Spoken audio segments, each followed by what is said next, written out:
thanks for watching.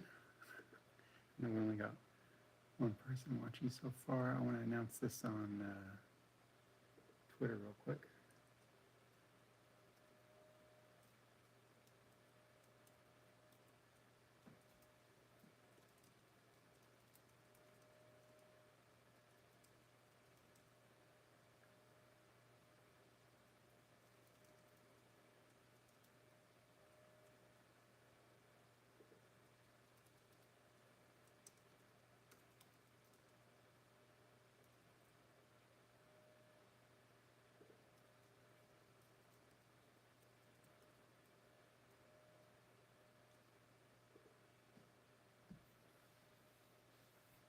All right. Thanks for watching, guys. I'll have the chat open on my computer, so um, let's see. Moderation activity is now hidden. Got it. Haha, the perfect bottom eyelid. Thank you. Oh, one good thing I've done with my life. All right. So this is going to be on my. See if we can get the view a little bit better here. I'll back this up just a tad. All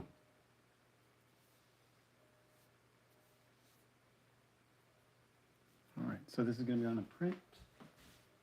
I'll show you the print real quick on a different one. It's big, 16 by 24, and I still have some in the shop. Remarques are sold out right now, but the doodles are available. Those are just like, it's just a simpler drawing.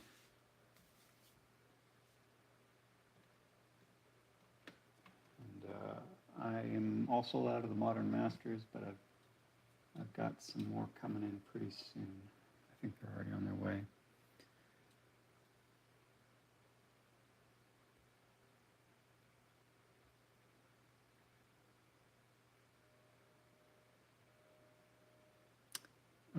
Do you also ship the tracing paper with the Remarque? Yeah, you know, I don't.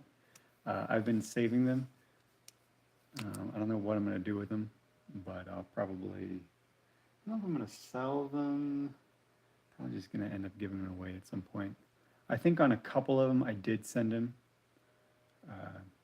But yeah, I've just been holding on to them like the last few months. So the first thing I got to do is just go in with the white. Because you can see where I put the red on, like it would work, but if you really want the red to look great, really make it glow, you got to put down some white first.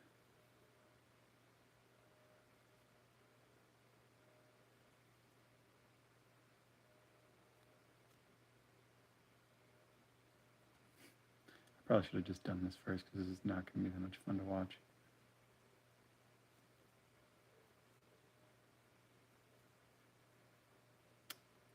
I don't think, it doesn't have to be like a super opaque white. You just have to do that first pass. And this is also not like the darkest print ever, which makes things a little bit easier. As far as the Remarques go, this is one of the easier prints to paint on. One, because I don't want to say that I had the foresight, but I guess I lucked out that I left the bottom left corner pretty clear. But you can be rest assured I'm on my next piece, which I'm doing for Sideshow, I'm going to leave something in the bottom left corner. And I almost always paint in the bottom left corner, not for any particular reason except it's closer to my computer. So I paint on this side, and then most of the print goes that way, and then I can still be like right next to the computer, which is to my left. It's just the physicality of these prints. They're so big. They're like, this one's 16 by 24. The Sideshow ones are 18 by 24. They're just big and kind of unwieldy. And my particular setup it's more made for, comic book size stuff. Like the drawing board is a piece of metal that's 18 by 24, so in general you want something that's bigger than what you're working on. So whenever I put on one of these big prints, it, like I have to kind of bend it underneath the shelving, and it just makes it tough.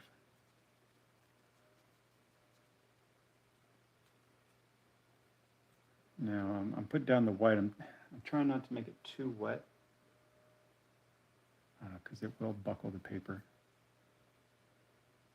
And the thing with acrylic is, as it dries, it becomes, it's plastic.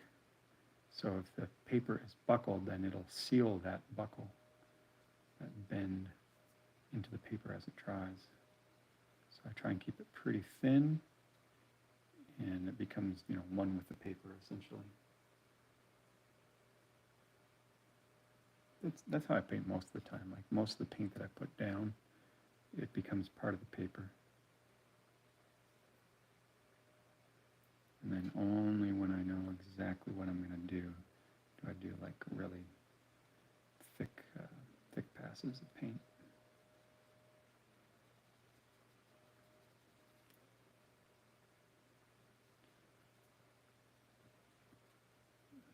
I just did a Zatanna earlier today. Well, I finished it today. I've been working on it for days actually, because it was sort of annoying me. Spidey is relatively easy compared to almost any other character, just because of the giant red face. So it's a lot less drawing and just a lot more fun. Whereas with Zatanna or anyone, you got to draw the nose and the eyes and the mouth. You got to draw a face. It just takes more time. And for some reason, I decided to fully paint it. I think just because I haven't painted anything in a while. I don't actually sell like a fully painted version, but this one I wanted to do it. So there's a little bit of luck to when it comes to these.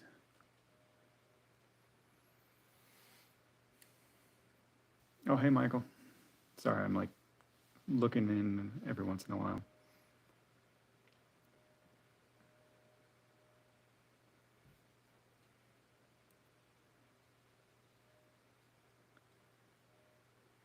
Michael and Sigenthaler and I went to the same high school way back when in Daytona Beach, Florida.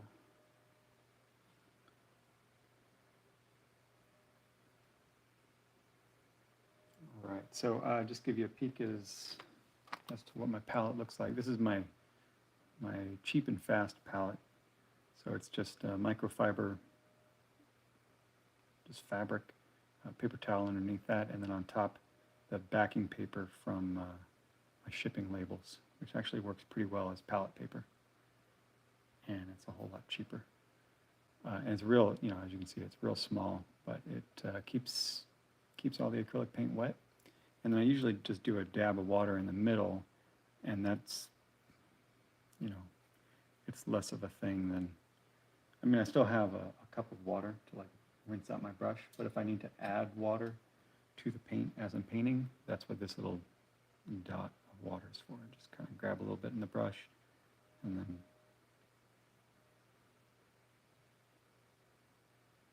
this is a new red that I'm trying out. This is vermilion. I've used vermilion before, but not an acrylic wash. I had one called Scarlet, which was not quite the hue that I wanted.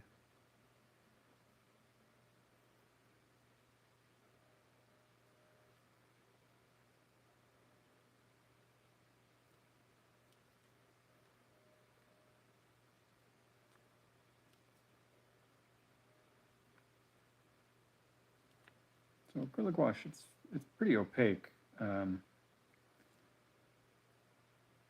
I could get it more opaque, but I want it to bond with the paper, and so it's slightly watered down, ever so slightly.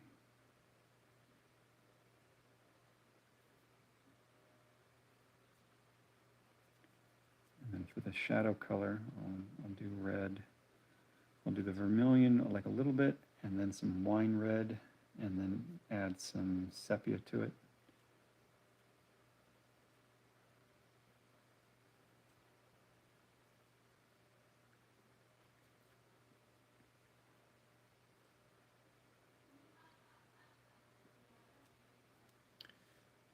And then at the very end, I'll ink right on top of this. So for inking, I use the Pentel Pocket Brush pen. It just goes right over the acrylic wash pretty well.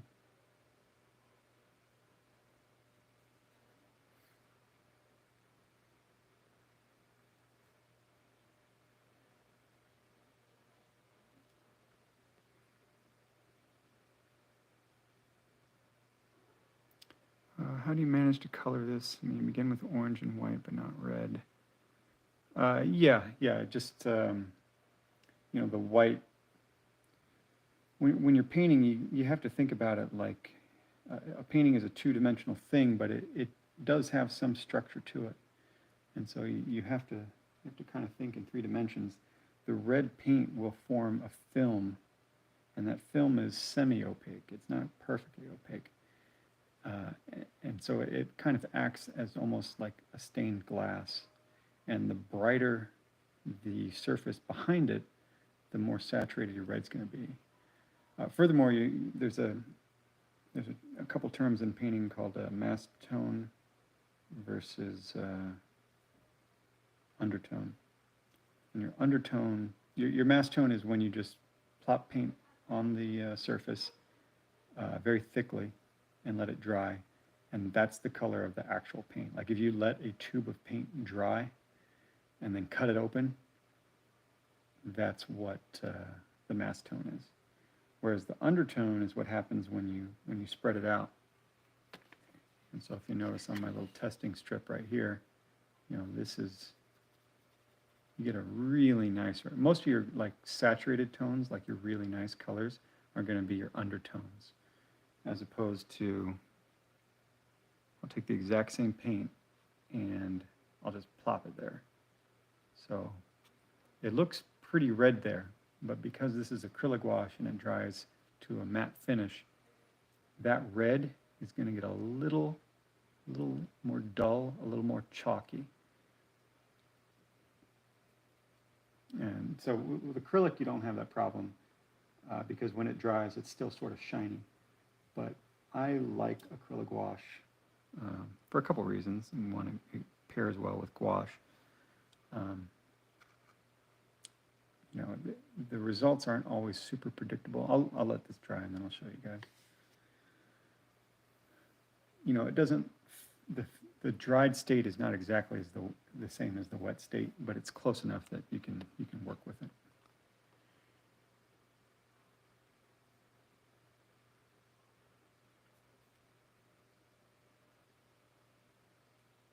And then the other reason is it actually is a nice surface to paint on in and of itself. So that's why I can ink over this, because it is a matte finish, because it's flat. It provides a better surface for further drawing or further inking or further painting for that matter. Like I'm actually, when I paint, sometimes I'll make like little sculptures for my kids, like at a Super Sculpey, and painting them with acrylic wash is just always much more of an enjoyable experience because it adheres well, and it also adheres to itself well. So you can do multiple layers, and each layer is going to be nice and crisp. Like that's what it's best for. You can do glazing with it if you water it down. And I was actually doing that with the Zatanna Remarque earlier today. Because, with the face, the subtleties, and, it gets a lot more complicated. That's why it takes so much more time. But the advantage to the acrylic wash is that if something is bothering you, but it's subtle, you don't necessarily have to remake or remix a new color. And you don't have to worry so much about color matching. You can just get it pretty close and then glaze it down the rest of the way. And of course, it's always easier to go darker than lighter, just because of the the physics of light and paint and whatnot. And that's kind of what I'm doing with this red here. Is I make sure that the base is white and bright, and then I'm almost glazing it down. Now it's slightly opaque, slightly transparent. You're just always going to get a better red that way. Yeah, in fact, for the painting that this print is based on, it can't even reproduce, like the print can't reproduce the same red that I was able to achieve using pigment. So the guy, Josh, who bought the original art, he can look at it, and that red, like you're never going to find that red in a print ever, because you're typically not printing with pure red. Now my printer, the Epson P400, that does have a red, a dedicated red ink, but that's not quite the same. It's pretty good though. Like I'm very happy with my printer. All right, I am gonna do the neck and the shoulders and all that, but we're gonna stick to the head because it'll save us some time. I wanna keep this under an hour. Let's check the. Anyone contacted you about using art for Marvel Snap? Nope, not to my knowledge. I barely know what Marvel Snap is. It's a game, right? I'm so out of it. I'm a almost 42-year-old man with 2 kids. I mean, obviously, I'm a professional child. This is what I do all day, but I don't really play video games anymore or anything like that. I think I could get back into it, but it's also not something that I want to get my kids into. Like if they are into it, great, that's fine. Like I'm not going to tell them they can't play video games, but I'm also not going to be the one that introduces them to it. Because when I think back on my life, I got super into video games, and like I should qualify it. Like I've definitely met people who are way more into it, but for me, I think I wasted a lot of time and money. But again, I've seen people way more into it. Like I haven't bought a video game since, oh God, the year 2000, maybe before. So it's been 20 years. I did play briefly with I live with 3 other guys in Brooklyn, and one of our neighbors, I think they threw out, or they asked us if we wanted a Dreamcast, Sega Dreamcast. And so we got briefly into playing that, but I had to quit cold turkey because it was just wasting too much time. I do like it for like, it's just a fun thing to do with lots of other people. But that's true of a lot of things.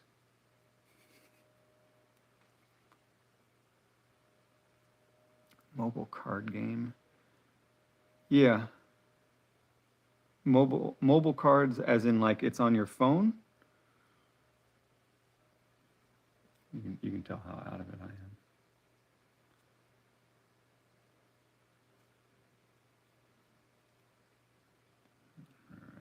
So,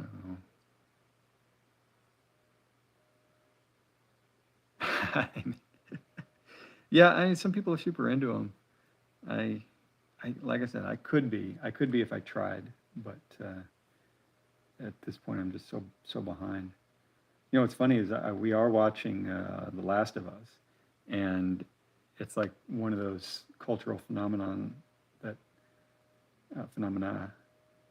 Like I knew about the game because so many people had been talking about it on Twitter for so long that I was aware of it, and I knew like people liked it.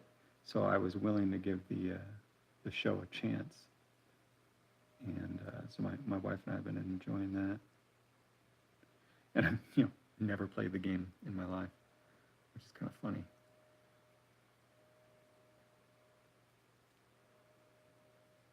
I'm going to go ahead and put the neck shadow in here. See, it's always easier to go darker. That's why there's a surcharge, a $35 surcharge for dark prints.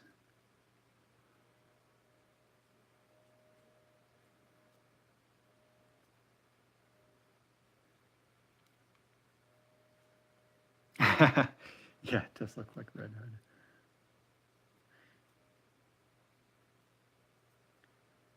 Let's see, that's where the neck muscle is going to be. Yeah, might as well. I can do some anatomy. I won't do the lights, but I'll do the darks. So you got his traps in here. You got his clavicle.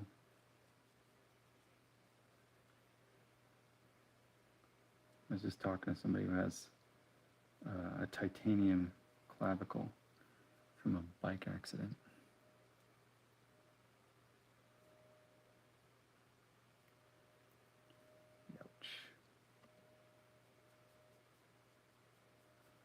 For those who don't know, titanium, it naturally bonds to bone, so it's a great way to,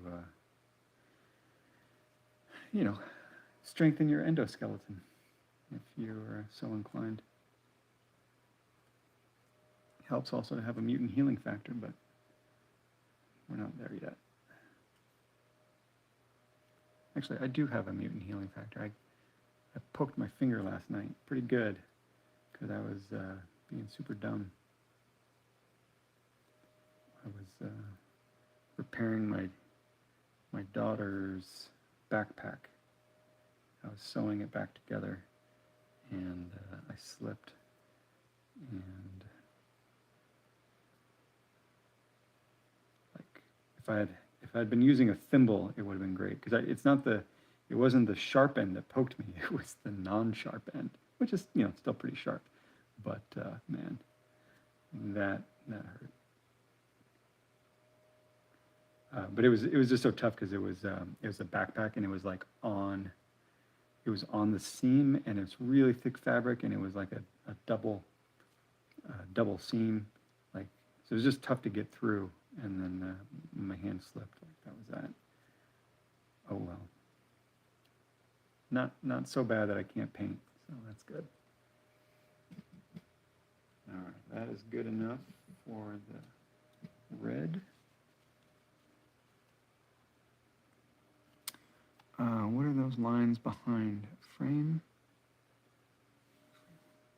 The lines behind. Oh, you mean these? Oh, so that's part of the print. Yeah. So here, I'll give you this is on top of a Spider-Man print.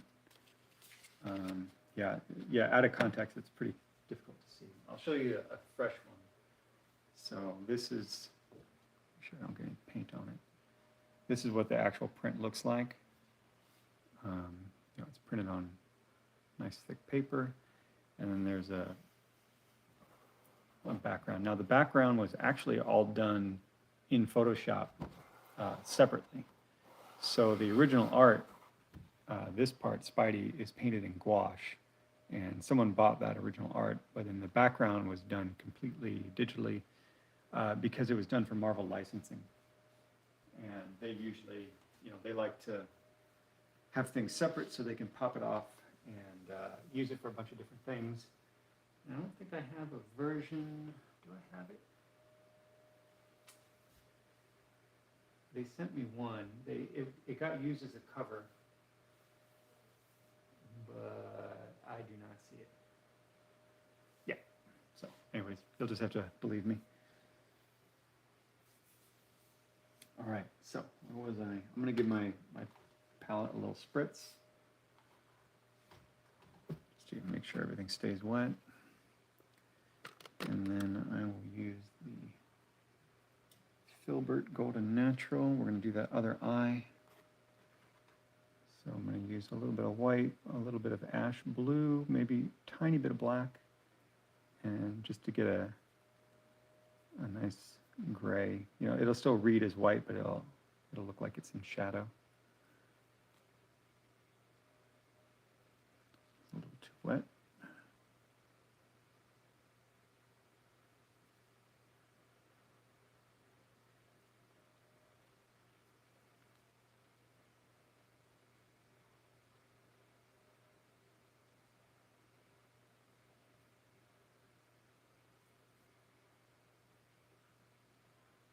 As you can see, you know, the filbert is really versatile.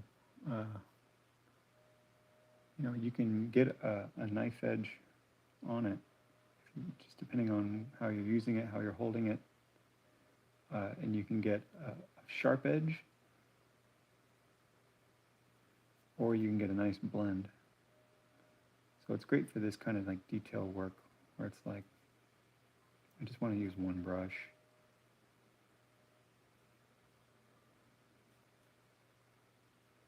That's why I have a separate palette for this kind of work, which, you know, as you can see, it's just a takeout lid, but it works. And then the brush holder is just some wire that I've bent. But it's got everything I need. It's light enough to hold in my other hand. It's fine. Works great.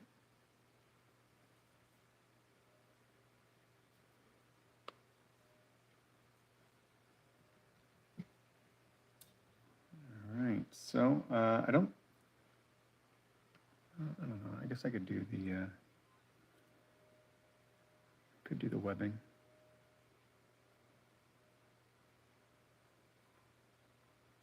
I might do one more pass on the bright red.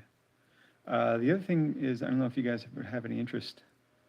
Let me know if you do. I can give you a preview of my perspective template. So if you guys want to see that, let me know, and we'll just kind of transition into that.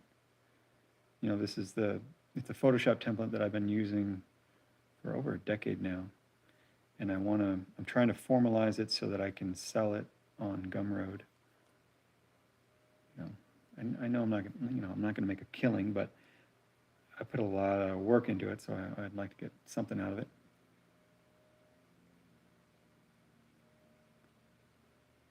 But it's, you know, I find it very useful.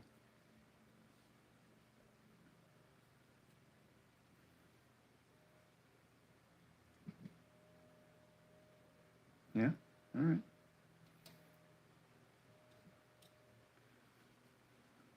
I'll tell you what, I'll do this eye, and I'll do one more pass of red, and then I'll give you guys a quick little show of that.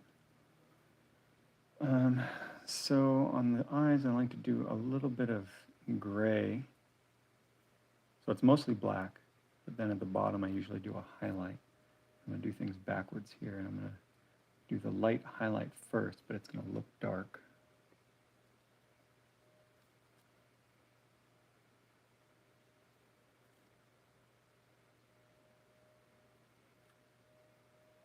Okay.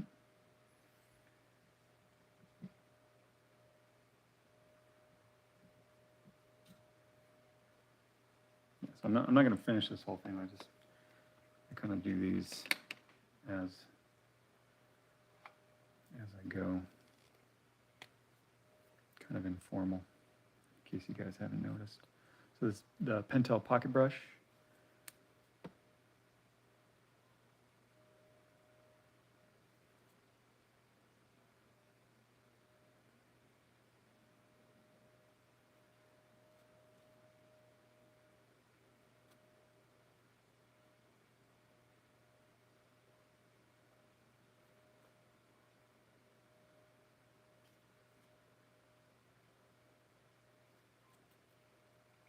Man, that acrylic wash, it just soaks it right up.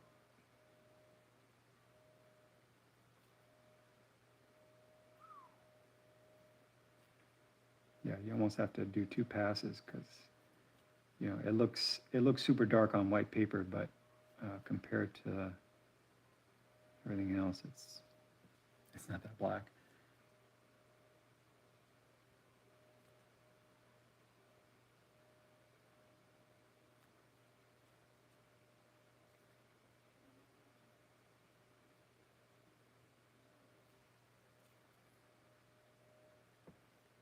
I've been using these. These are also my the backing paper for my shipping labels.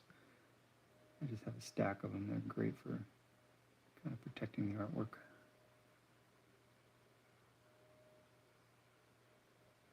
Although, you know what, I want to switch sides because I like this slick side to be down. It feels terrible, like touching the slick part. I don't like the feel of acrylic. I don't know. Actually, it's not acrylic. I think, is it silicone they make it out of? I don't really remember.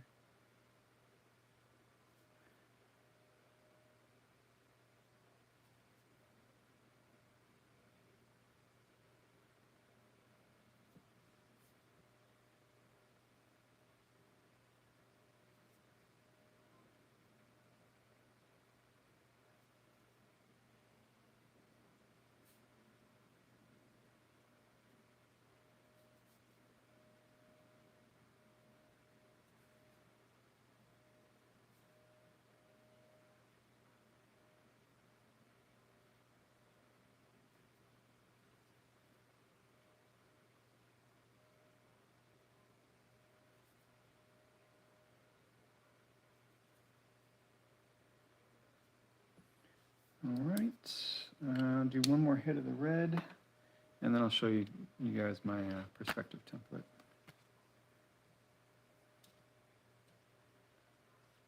I don't know what the ETA is going to be. Like I definitely want to do it this year, but it's so much work.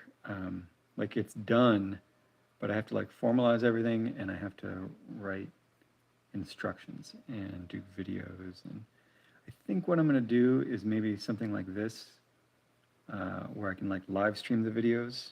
That way I can answer questions. But I feel like when it comes out, it needs to ship, you know, quote unquote, with the instructions intact, like at least some videos.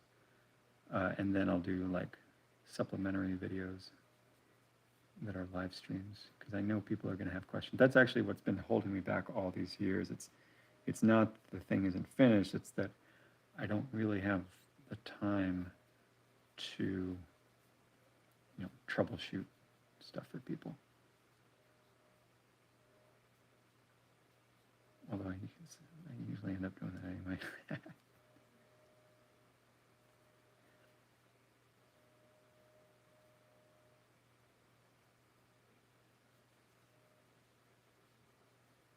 All right. So I know that's kind of anticlimactic, but I will do the webbing later on. And that's another reason why I like keeping this separate, so I can hold it over and then flip it back and forth to make sure that it's pretty close to this. I think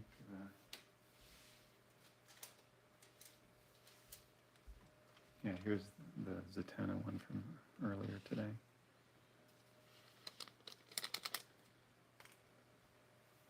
All right. Now he's Deadpool. Yes. Basically. All right, now, now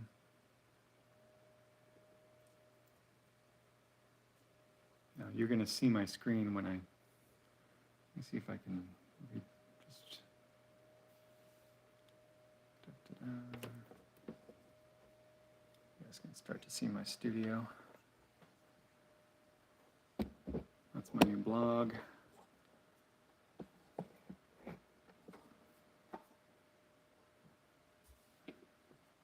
Make sure there's not anything you guys aren't supposed to see. I think we're good. Always got to check, because I like doing stuff for Marvel Studios and I don't want to get in trouble. I guess, yeah, all you need to see is this screen. So I've got two screens. This is the top one, 27-inch from LG, and then this is a Cintiq 13 HD. You know, I figure like the actual drawing surface I need is fairly small. So I just went for the middle option, which isn't as expensive.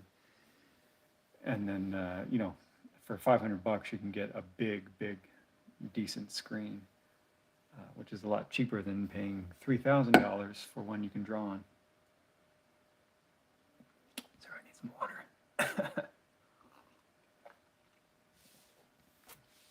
All right, so quick little demonstration. I'm in Photoshop right now. I don't think I've got the latest one, but it's pretty close. This will work, once I put it out there, this will work on anything after 2012, whenever they introduce smart objects. So this guy is just a scaling guide. This is something I use for, when I'm laying out a scene and I need to kind of get a feel for the space real quickly. I just find it very easy to like put a figure and a door and like a wheel, and then I can envision the space much more quickly.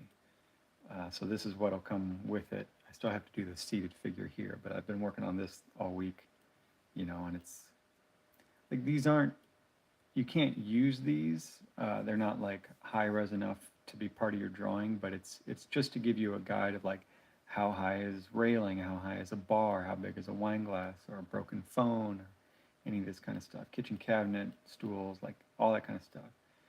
Bricks are a big one because I'm always drawing bricks and like how big are they? Well, if you stack three high, they're plus mortar, it's 8 inches by 8 inches.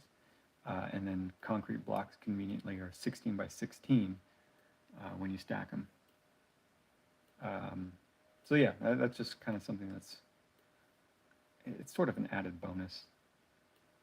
But I'll show you about how that thing actually works. Let's go full screen and bring up the perspective guide. So this is it. When you open it up, it'll show you this. This can be either 2-point or 3-point perspective. And while this would be somewhat useful on its own, it's not really where it counts. So there's a bunch of templates online that you can buy. Like it's just this, and it's fine. But my problem has never been finding the vanishing point. It's how to do space going. How to do equal measurements going back in space. So that's what this thing's all about. So you put this below your drawing, and maybe I'll just draw something real quick so you guys can see.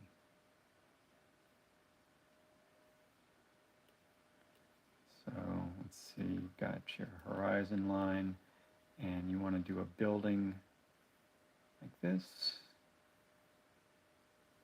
And you want, it's a three-point perspective. 1, 2, and then 3 is up top. And, you can sort of sketch it out and know roughly where it's going. But, let's say you want to put windows on everything. Well, that's when you get out your perspective template. And there's the 3-point guide.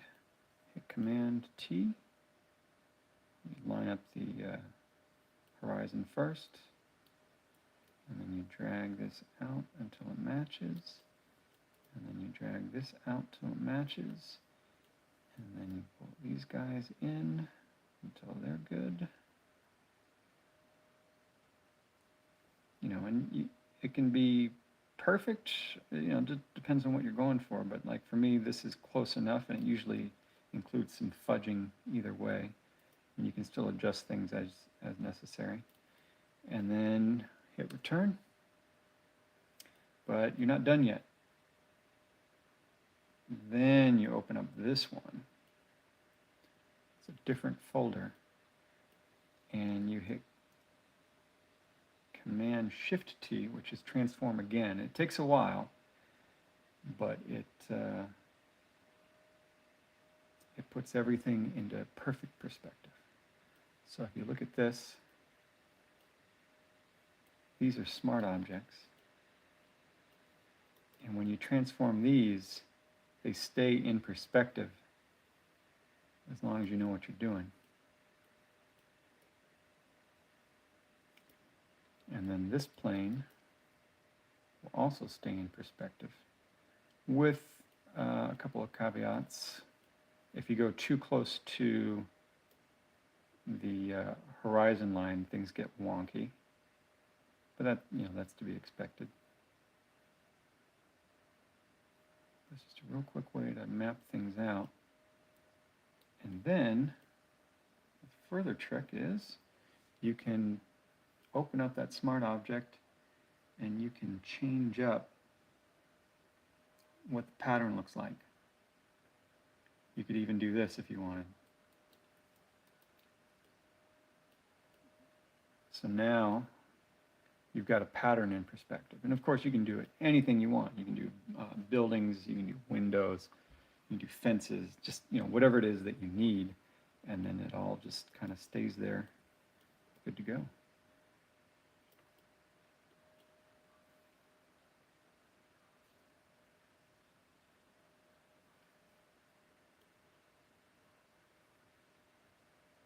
Yeah, so other than that, I just gotta get off my butt. Well, I'm off my butt, but I gotta finish this thing. I'm trying to think if there's anything else. Horizon, rulers. Oh yeah, so you can do rulers too. So the one thing this can't do is it can't give you rulers. It will not constrain your brush strokes. So you still have to like go in there and manually draw things, But a couple things you can use are like the line tool, which makes things easier. And then there is one trick I came up with using rulers, like this. So this is a smart object. So you can use this line as a ruler. But the trick is you have to then copy the layer before you can actually draw with it. So it'll keep things lined up, but then incorporating it into your drawing to become a part of a rasterized layer is kind of an extra step, which is not super convenient. So it's not really something I'm going to advertise, but it is another thing you can do to make things easier. The program is Photoshop. Yep.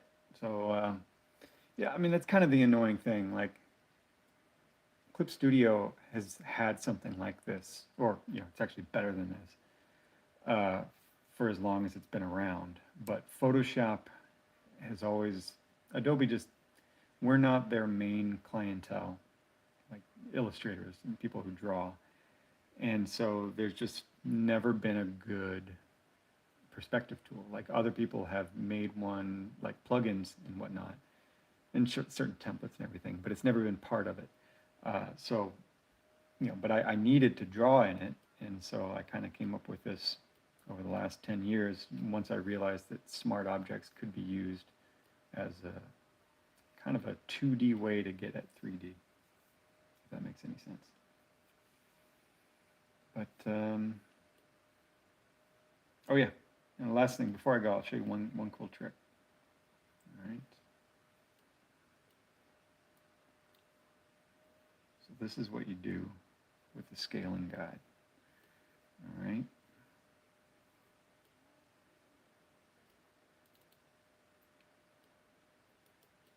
So if you open up the scaling guide, and this is true for anything, so you could do this right now. If you already use Photoshop, you can do this right now. Just draw a figure, draw anything, doesn't matter what it is. Turn it into a smart object. And then copy it. And then hold down Option while you're transforming it.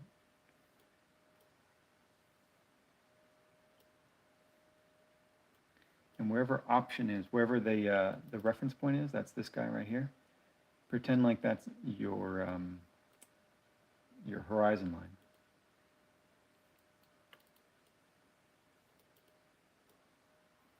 And as long as you hold to that, it will maintain perfect perspective. So this is just a quick way to lay out like a very big, doesn't even have to be a crowd scene, just any kind of big scene with a lot of similar elements.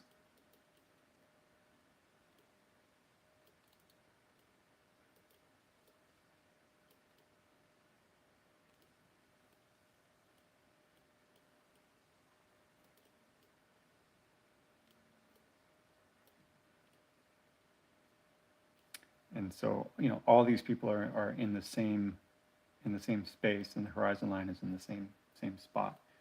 So this is just a real quick way to, like, you know, do a street scene or any kind of build, like, you know, I do this a lot for any kind of street scenes, crowd scenes, that kind of stuff, because it's just a very fast way to get a sense of the space and what you need from it. All right. So that was, you know, it's kind of like a bonus thing. That's what I'm working on. Any last questions? Let me know. Have you tried Clip Studio?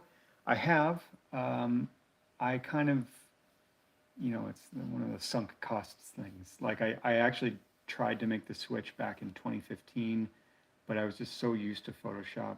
Like I could, it's real close. Like you can actually change it so that, you know, all the hotkeys are the same, but the point, I'm at the point now where Photoshop already has all of my custom settings to it. So those would be very difficult to transfer over, not to mention all my brushes. Now they did, within the last 5 years maybe, they did make it so that you could import Photoshop brushes directly into Clip Studio, which is fantastic, but the translation is never perfect, although I have heard from people who use Clip Studio that their brush engine is more advanced than Photoshop's. So, you know, some people use both. It's really up to you. It's just a question of, like me, I've been using this for so long, I'm pretty invested in it. And, you know, I'm used to it, basically. I'm old. What talent am I using? This is the Cintiq 13 Pro. Did I get that wrong? I think I misspoke earlier. I used to have the 13 HD. Yeah, this is not the 13. This is the 16 Pro. My bad. I messed up because I was literally looking at the box yesterday and realizing that I still had the old box. So no, I misspoke. This is the Cintiq Pro 16, I think. I've had it for a number of years now. But it's how do I say this? The hardware is good, the software is bunk. If you do want a recommendation, this is my top recommendation right now. This is a Tor box. See the logo right there. This thing, you know, this is where I put my left hand. It's not connected right now. They do have a wireless version, but I have the wired version. You know, if I'm using this, I rarely touch the keyboard because it's all right here. So if there's one thing I'd recommend, it's this if you have to do a lot of digital drawing. So like I have mine where this changes the rotation of the canvas. This is to zoom in and out, and I've got this one to set to undo and redo. And then you get your modifier keys. I've got copy and paste. You know, basically anything that I use, I actually wish it had like 3 more buttons. I could totally use them, and then I would never touch the keyboard again. But this thing's great. And most importantly, it solved the problem I had with my Cintiq Pro 16, which was it caused my keyboard to have sticky modifier keys, meaning if I held down Command or Option and then let go, it would still be pressing it even though my finger was off of it. And it wasn't a hardware issue. My keyboard's fine. It was completely a software issue, and it was completely the fault of Cintiq and Wacom. Like they knew it was a problem. They can't fix it, you know, and I was not very happy about it. But this solved it because it means I don't have to touch my keyboard. So yeah, that's my rant. All right, guys. Thank you so much for watching. I don't know when I'm going to do this again. I've got one more remark to do, but I think I just need to finish it and get it shipped out. Otherwise, when this is all ready to go, I will let everyone know. In the meantime, sign up for my email newsletter. The link is at my blog, paulrevere.com. And thanks for watching. I really appreciate it. Thanks, Michael. Take care. Bye, everyone. Thanks so much for watching.